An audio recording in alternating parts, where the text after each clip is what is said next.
చంద్రబాబు నాయుడు ఈ రాష్ట్రానికి చేసింది ఏంటయ్యా అంటే ప్యాకేజీ కోసం ప్రత్యేక హోదాను తాకట్టు పెట్టేశాడు.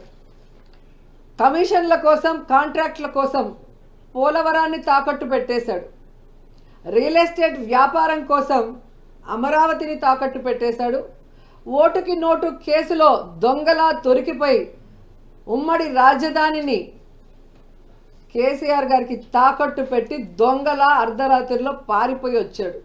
మరి ఈరోజు ఏమీ తెలియనట్టు లేదా ప్రజల అమాయకులు మర్చిపోయి ఉంటారు అనుకున్నాడో ఏమో కానీ రాష్ట్ర భవిష్యత్తు కోసం మేము పొత్తు పెట్టుకున్నామంటుంటే ఈ ఆంధ్రప్రదేశ్ రెండు ముక్కలవ్వటానికి, ఈ ఆంధ్రప్రదేశ్ అప్పుల్లో కూరుకుపోవడానికి, ఈ ఆంధ్రప్రదేశ్ని నాశనం చేసింది చంద్రబాబు నాయుడు, పవన్ కళ్యాణ్ అన్నది 5 కోట్ల మంది ప్రజలకి బాగా గుర్తుంది అన్న విషయం వీళ్ళు తెలుసుకోవాలి.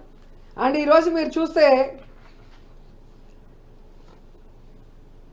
ముఖ్యంగా కాపు సోదరులందరూ కూడా మేల్కొన్నారని నాకు అనిపిస్తుంది.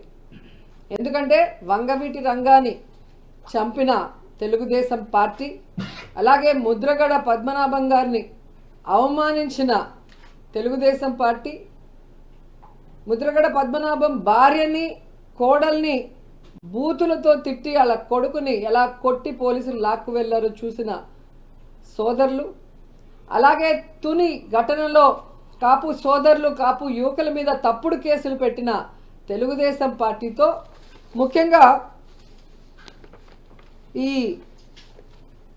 పవన్ కళ్యాణ్ పొత్తు పెట్టుకోవటం అనేది, అది కూడా ముష్టి 24 సీట్ల కోసం కాపుల ఆత్మగౌరవాన్ని చంద్రబాబు నాయుడు గారి కాళ్ల దగ్గర తాకట్టు పెట్టడం అనేది జీర్ణించుకోలేకపోతున్నారు. అలాగే పవన్ కళ్యాణ్ మీటింగ్లో సీఎం సీఎం అని అరిచే ఆ పిచ్చి జన సైకోలకి ఈరోజు ఆ తల ఎక్కడ పెట్టుకోవాలో కూడా అర్థం కాని పరిస్థితి. ఎందుకంటే పవన్ కళ్యాణ్ అనేవాడు ఎప్పుడూ కూడా పొలిటికల్ లీడర్గా పనికిరాడు. అతనికి రాష్ట్రం మీద అవగాహన లేదు, ప్రజల మీద ప్రేమ లేదు, పార్టీ కార్యకర్తలు, నాయకుల మీద గౌరవం లేదు అన్న విషయం నేను అనేక సందర్భాల్లో చెప్పాను. ఎందుకంటే ఒక కార్యకర్త, ఒక నాయకుడు గౌరవంగా ఉండాలి అంటే అది వైఎస్ఆర్ కాంగ్రెస్ పార్టీలో జగనన్న నాయకత్వంలోనే కుదురుతుంది. సొంత జెండా, సొంత అజెండాతో ప్రజలకి మంచి చేస్తూ నేను వైఎస్ఆర్ కాంగ్రెస్ పార్టీ నాయకుడిని, నేను వైఎస్ఆర్ కాంగ్రెస్ పార్టీ కార్యకర్తని అని గర్వంగా చెప్పుకునే విధంగా, కాలర్ ఎగరేసి గ్రామాల్లో వార్డులో తిరిగే విధంగా ఈరోజు జగన్మోహన్ రెడ్డి గారు ఇచ్చిన మాటకి కట్టుబడి పరిపాలిస్తుంటే తెలుగుదేశం వాళ్ళు, జనసేన వాళ్ళు గ్రామాల్లో వార్డుల్లోకి వెళ్ళటానికి కూడా భయపడే పరిస్థితి. ఎందుకంటే చంద్రబాబు నాయుడు ఏ రోజు కూడా చెప్పిన మాట మీద నిలబడలేదు, ఇచ్చిన మేనిఫెస్టోకి కట్టుబడి ప్రజలకి చేయలేదు. అలాగే పవన్ కళ్యాణ్ ఎప్పుడు ఏం మాట్లాడతాడో ఆయన పార్టీ పెట్టిన రోజు నుంచే మీరు చూస్తే అర్థమవుతుంది. పార్టీ పెడతాడు కానీ కంటెస్ట్ చేయడు. సింగిల్గా కంటెస్ట్ చేస్తే తాను కంటెస్ట్ చేసిన 2 చోట్ల ఓడిపోతాడు. ఇప్పుడు బీజేపీతో పొత్తులో ఉన్నాను ఎన్డీఏలో అంటాడు, ఇక్కడేమో బీజేపీతో సంబంధం లేకుండా తెలుగుదేశం పార్టీతో పొత్తు పెట్టుకోవడం చూస్తుంటే ఇతనికి